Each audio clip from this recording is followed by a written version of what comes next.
O livro de Gênesis é como o primeiro capítulo de uma história muito longa e incrível. É o primeiro livro da Bíblia, tanto nas escrituras hebraicas quanto no Antigo Testamento cristão. Gênesis significa começo ou origem. E é exatamente disso que se trata este livro.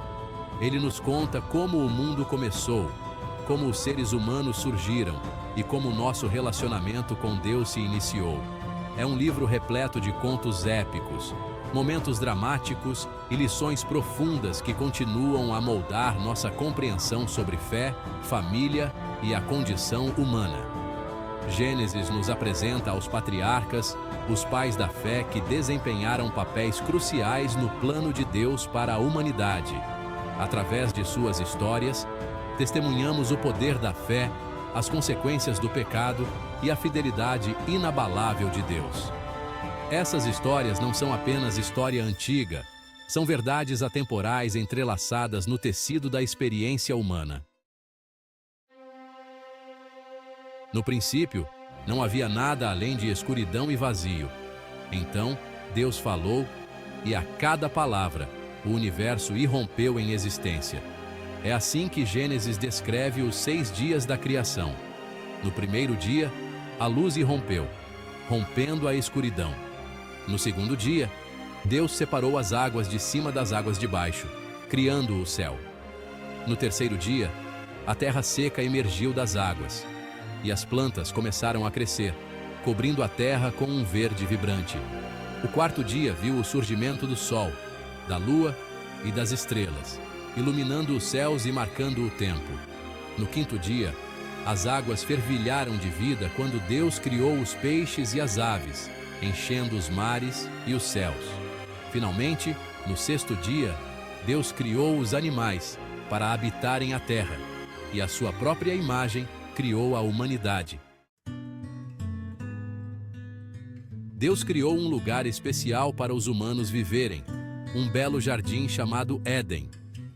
O Éden era um paraíso de abundância, repleto de frutas deliciosas e rios caudalosos. Foi lá que Deus colocou o primeiro homem e a primeira mulher, Adão e Eva. Adão e Eva viviam em harmonia com Deus e com toda a criação. Eles receberam domínio sobre os animais e a tarefa de cuidar do jardim. Eles estavam nus e sem vergonha, vivendo em um estado de inocência e pureza. Deus caminhava com eles na viração do dia, e seu relacionamento era de amor, confiança e obediência. Seção 4. O sussurro da serpente, tentação e a queda da graça. Mas o paraíso não duraria para sempre. Uma serpente, astuta e enganosa, apareceu no jardim. Ela tentou Eva com o fruto da única árvore da qual Deus os havia proibido de comer, a árvore do conhecimento do bem e do mal. A serpente sussurrou que, se comessem do fruto dessa árvore, eles se tornariam como Deus, conhecendo o bem e o mal. Tentada pela promessa de conhecimento e poder, Eva sucumbiu e deu uma mordida no fruto proibido. Ela então deu um pouco a Adão e ele também comeu. Naquele momento, a inocência deles foi perdida. Eles se tornaram conscientes de sua nudez, sentiram vergonha pela primeira vez e se esconderam de Deus. Seção 5. Caim e Abel.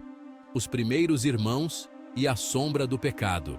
As consequências da desobediência de Adão e Eva foram rápidas e abrangentes. Eles foram expulsos do jardim do Éden, e o pecado entrou no mundo, lançando uma longa sombra sobre a humanidade. Isso é vividamente ilustrado na história de seus filhos, Caim e Abel.